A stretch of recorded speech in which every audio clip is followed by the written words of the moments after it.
Et comme promis, on termine ce journal avec de la littérature. À la fin du mois, les tomes 6 et 7 de la saga La Porte aux éditions Magic Tales seront disponibles dans les librairies et sur Internet. Voyez ici la couverture du tome 7. Les 5 premiers tomes se sont vendus à près de 200 000 exemplaires.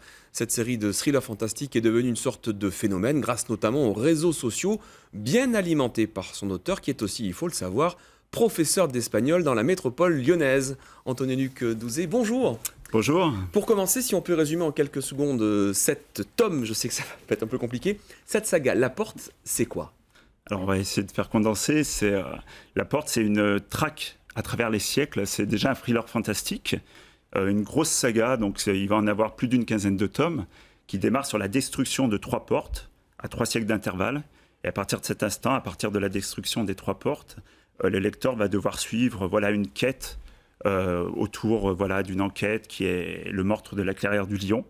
Et tout le premier tome. Le premier tome, celui qui a eu le plus de succès. Et à partir de cet instant-là, tout va s'enchaîner. Les liens vont se tisser entre les personnages, des mystères familiaux. Voilà. Alors, ce premier tome en 2008, vous l'avez écrit. 5 tomes vendus à des dizaines de milliers d'exemplaires chacun, sans passer par de grandes maisons d'édition. Mais c'est quoi votre secret? Le secret, c'est beaucoup de nuits blanches, en fait. J'ai perdu un peu la passion du sommeil pour d'autres passions. Non, je crois tout simplement, j'adore écrire, j'adore rendre les lecteurs fous, c'est-à-dire fous dans le sens addiction.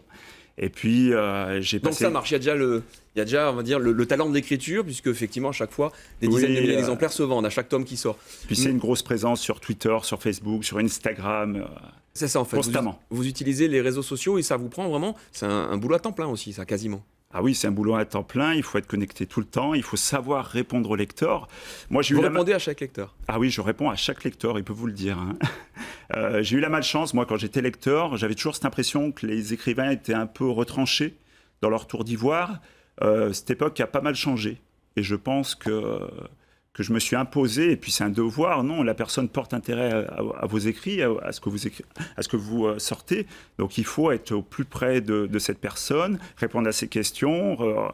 Elle va me poser des questions sur la sortie du livre, etc. etc. Donc il faut être là. Puis c'est un plaisir, je ne me force pas du tout à répondre au lecteur. Et c'est pas rien, parce que vous comptez 165 000 personnes sur Twitter. Oui, Twitter, c'est une vraie entreprise. C'est une vraie entreprise. Donc 4-5 heures par jour pour répondre, pour retweeter. Oui. Pour comparer, Marc Lévy, qui est un auteur que je connais très bien, un grand auteur, n'a que 23 000 tweetos. C'est comme ça qu'on dit. Alors après, Marc Lévy a peut-être plus le temps d'être en dédicace. Moi, c'est un choix que j'ai fait. Marc Lévy, c'est un auteur à renommée mondiale. Moi, je ne suis qu'un auteur.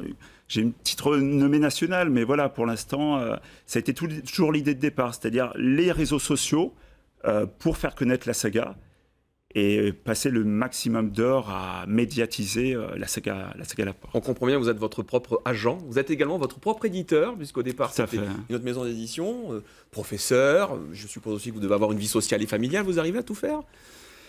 Écoutez, je mange beaucoup de fruits, beaucoup de sport, et puis il faut parfois se lever très tôt. Je ne vais pas masquer, je vais pas vendre quelque chose d'utopique, mais il faut parfois se lever très tôt et se coucher très tard. Mais quand il y a la passion qui est là, tout glisse, tout est. Pour l'instant, je prends vraiment du plaisir. Il n'y a aucun effort. C'est ce qui est génial. Il nous reste quelques secondes d'interview. Vous avez des projets pour les mois qui viennent? À part le tome 8, j'imagine qu'il est déjà en gestation. Oui, donc il y a le tome 8 qui est en préparation. Et puis je vais m'attaquer à un grand monument de la littérature française qui est Arsène Lupin, sur une trilogie qui va s'intituler Le Dernier Secret. Alors mon père m'a fait connaître Arsène Lupin très petit, avec L'Aiguille creuse. Et je crois que c'est ce roman qui m'a donné le goût de l'aventure, le goût du voyage et du mystère. Merci beaucoup, Antonin-Luc Douzet, d'avoir été notre invité. Donc, un écrivain assez atypique, avec la sortie du 6 et 7e tome de sa saga La Porte. Donc, ça sort à la fin du mois. Merci beaucoup. Absolument, merci.